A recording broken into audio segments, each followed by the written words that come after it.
Bonjour à tous, ravi de vous retrouver pour ce nouveau numéro de votre JT. Au programme cette semaine.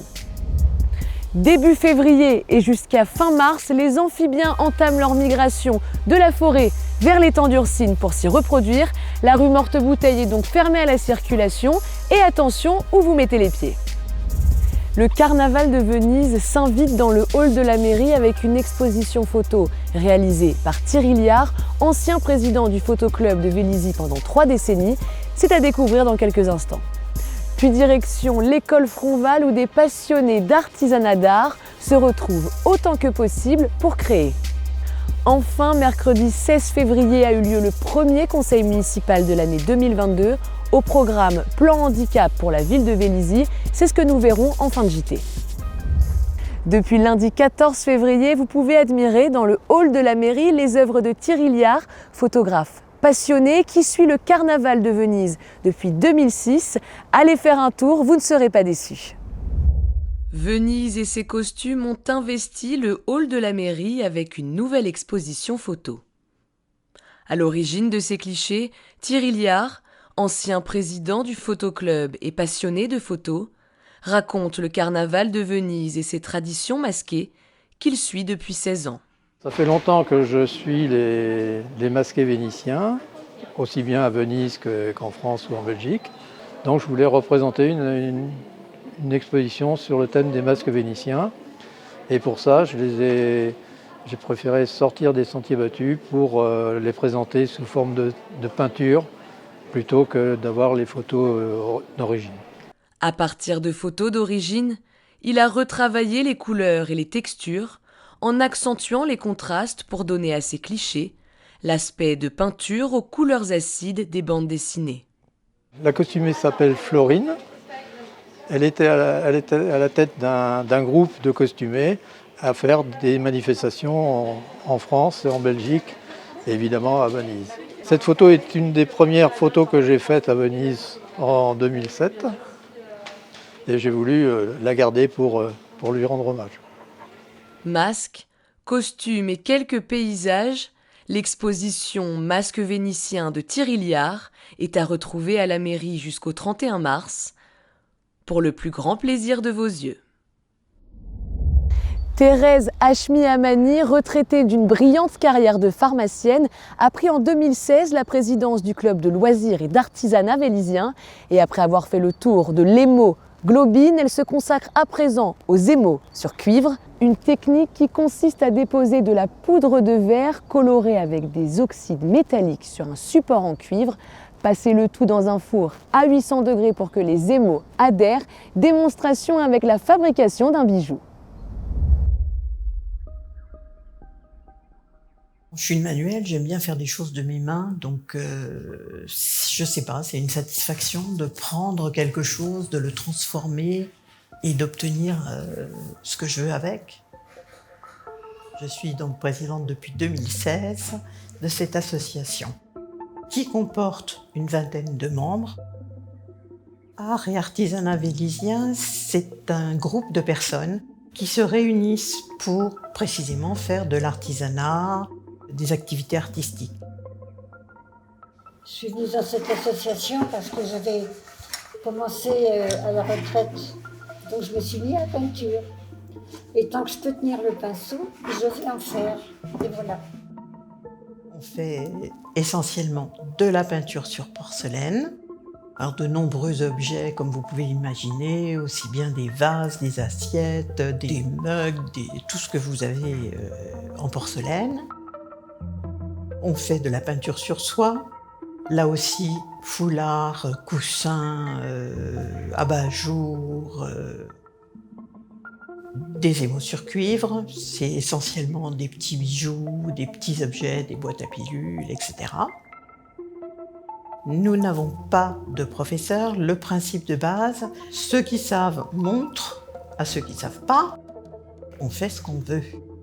Alors, on va prendre un morceau de cuivre et on va l'émailler.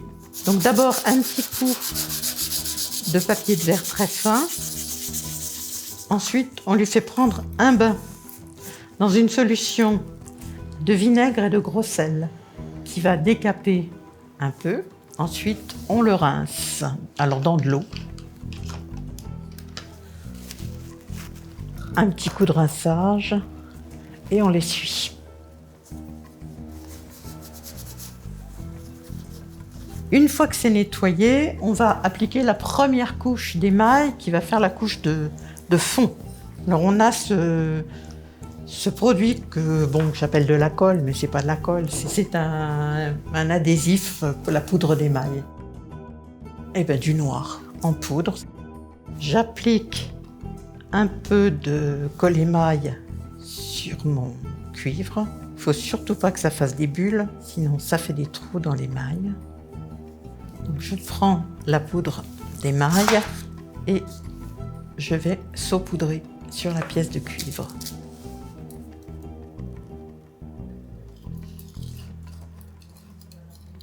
Voilà.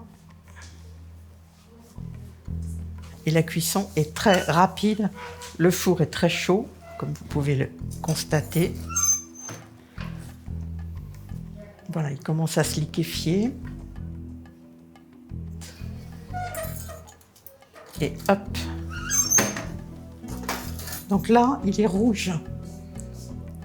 Et puis il va changer de couleur.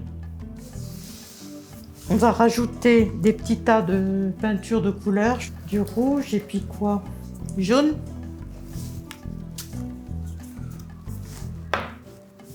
Allez, un petit peu de colle.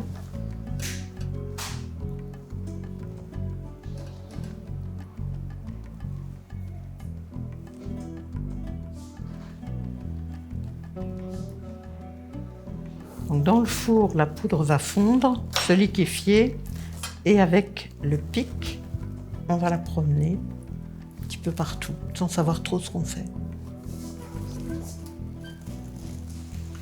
Donc on attend que ça se liquéfie un peu. Voilà, là ça commence à être liquide.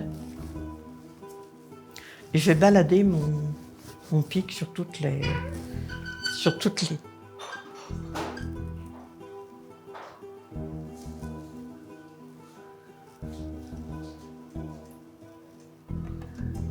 Donc je ne sais pas à l'avance ce que ça va donner. C'est bon.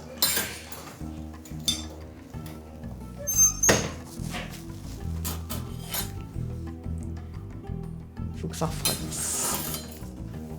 Oh, c'est rigolo. Ouais, j'aime bien. Mais c'est encore trop chaud.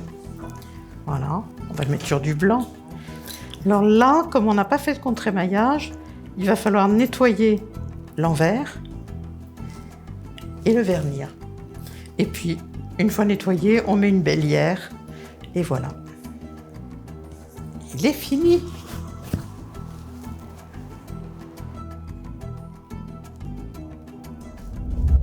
Ce mercredi 16 février a eu lieu le premier conseil municipal de cette année 2022.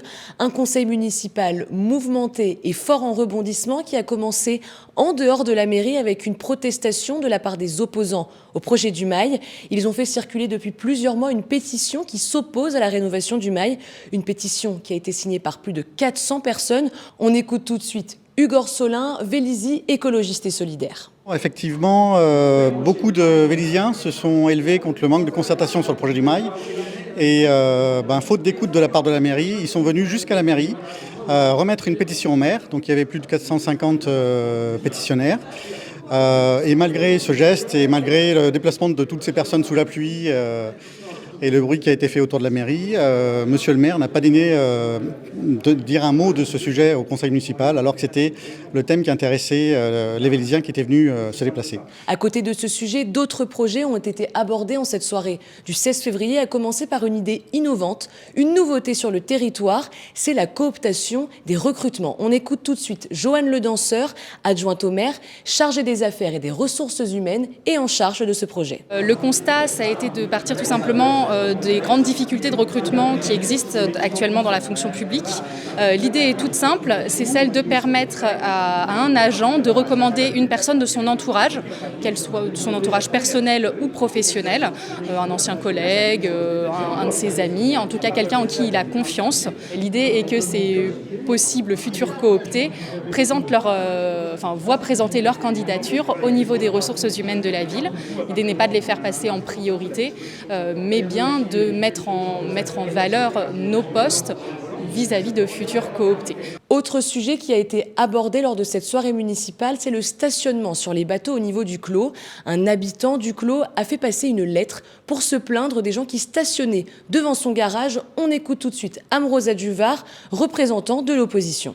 On a attiré mon attention sur des difficultés de circulation dans le Clos liées au fait qu'un certain nombre de résidents se garaient sur leurs bateaux. On sait que les rues sont extrêmement étroites, notamment sur la rue Lavoisier, mais d'une manière générale dans le Clos, ce qui rend les entrées et les sorties sur les garages d'en face très compliquées. Et donc, la simple chose que j'ai demandé, c'est l'application pure et simple du code de la route, qui dispose très clairement que le stationnement sur un bateau, y compris si c'est le sien, est considéré comme du stationnement gênant et donc interdit. Et c'est la raison pour laquelle j'ai appelé de mes voeux à une mesure préventive, à une communication par boitage, à une communication dans le journal Les Échos pour expliquer que cette tolérance serait levée, et que justement ça laisse le temps aux résidents de pouvoir trouver une solution alternative sans qu'ils aient besoin de se prendre un PV de 35 €.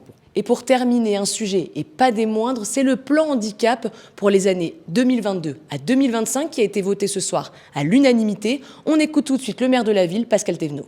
On faisait pas mal de choses, mais en fait, c'était pas, on ne les retrouvait pas obligatoirement pour une personne qui voulait avoir accès, avoir une visibilité globale de tout ce qui est fait sur la ville. Il n'y avait pas de document.